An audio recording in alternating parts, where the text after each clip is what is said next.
Harpreet asks, I have an advanced parole, but I have a misdemeanor. Can I travel? I don't know. It depends on what the misdemeanor is.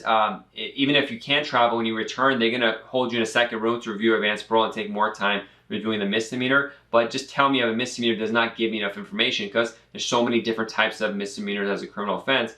It really depends on the facts of what it is. You need to talk with an attorney in private. And even that, whatever attorney tells you, they have discretion at the port of entry where they could hassle you. And they may misinterpret the law and hassle you, not let you in, for example. So there's risks involved here. You got to see how important it is for you to travel. Advanced parole, for those who are watching don't know, is when you have, there's different ways of this, but primarily is when you have a green card case pending for adjustment of status in the United States, you apply for advanced parole because you cannot travel when you have an adjustment of status case pending. I just got an email from a poor gentleman, very somewhat famous guy as well.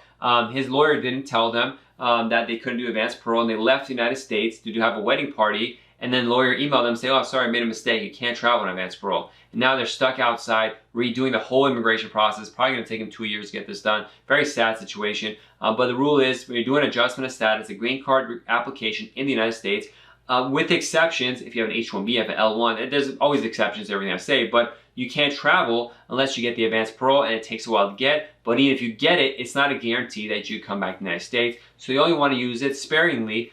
Some lawyers, colleagues of mine, will not apply for advanced parole trial permissions for their clients. I'm against that. I always file for it. It's free application, no additional filing fees, but it doesn't make sense to not file for it, because who knows, people have emergencies in their lives and need to be able to travel. Not getting it for them is too maternalistic to me. I don't think it's appropriate. I seriously don't think it's appropriate, and it gets me annoyed when people don't do that, because I've had cases where their lawyers didn't get the advanced parole for them, and then their dad, example, one guy, his dad died, and he couldn't go to see his dad on his deathbed because he didn't have advanced parole, because the lawyer was afraid that the client will abuse the advanced parole, go out and not be able to come back in or something like that. Very idiotic in my opinion, but a lot of lawyers have that opinion, and I get very heated because I've seen so many disasters in people's lives because the lawyer's not doing this. But we'll leave that for another time. The short answer is, I don't know enough about your case to be able to answer that, but risks exist. Thank you for watching this educational program. To get the latest videos, click the subscribe button and the notification bell icon.